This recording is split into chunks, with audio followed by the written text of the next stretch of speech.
Hollywood has come to Valdosta as parts of the film Bandit were filmed in the downtown area. Specifically, some scenes were filmed in the historic courthouse, and several locals were cast as extras in the film. September 11th is a day that will never be forgotten, as it marks one of the most heinous attacks on the United States. But it's with those events that bring the country together every year to honor those that will never be forgotten. As students prepare to head back into the classroom in August, the city of Valdosta is doing its part to make sure that students have all the necessary supplies for the upcoming school year. As the 4th of July weekend approaches, the Governor's Office of Highway Safety wants to caution all drivers against driving while impaired. The state has a zero-tolerance policy against drunk driving, and if you are caught driving while under the influence, you will be arrested. Cars were lining up as the first appointment took place at 9 a.m. Well, we've had a lot of people calling in to our call center asking for the Janssen vaccine. So we knew that there was a demand for that particular vaccine in itself. And then we also know that people prefer a drive-through method if at all possible. There were a steady stream of cars throughout the duration of the clinic. Cars were told to have ID and insurance cards at the ready to make the process as smooth as possible. You know, we just encourage people to make sure that they're really researching the vaccine. You know, we hear a lot of people that are waiting to get it to see how it affects others. And we just encourage you to look into it and research it. There are side effects with any vaccine that you get. Lowndes County has received 1,600 doses of the Janssen vaccine, commonly known as the Johnson & Johnson vaccine. Unlike Moderna and Pfizer, the Johnson's vaccine is a single-dose shot and nearly 100% effective at treating the most severe cases of COVID-19.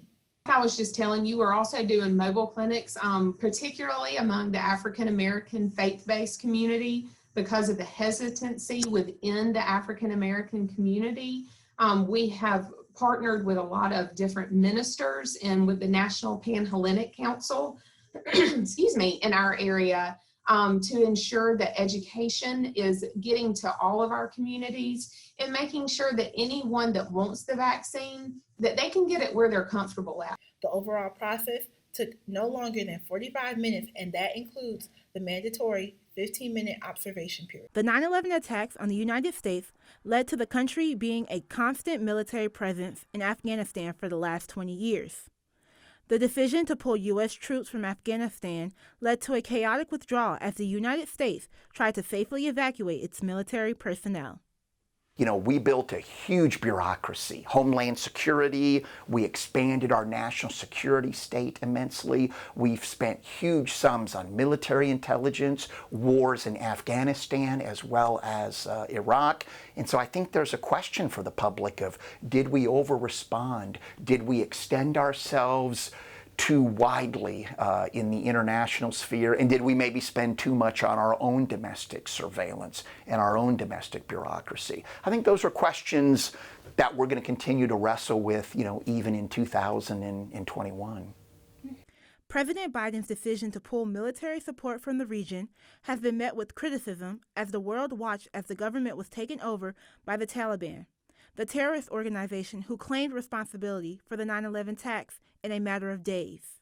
If the military is not willing to fight for themselves, if the government cannot become legitimate and purge themselves of corruption, it is a never-ending commitment by the United States in terms of nation building. And my heart breaks. I mean, my heart breaks for what will happen to women in that nation, what will happen to young girls in that nation.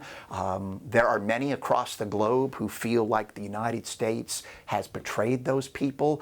But in the end, if you ask most Americans, were you willing to stay there another 10 years, another 20 years, another 30 years? Most Americans would say, well, the strategic interests of the United States, it's probably not there, right? The strategic interests are not that critical for us to stay there for 20 years where we continue to have to prop up the government, spend incredible sums of money to try to maintain their own military, when in the end, always realizing that if at any point we leave, it's going to fold like a house of cards. With the Taliban taking control of the government, there are questions on what continued relations between the United States and the Afghan government will look like.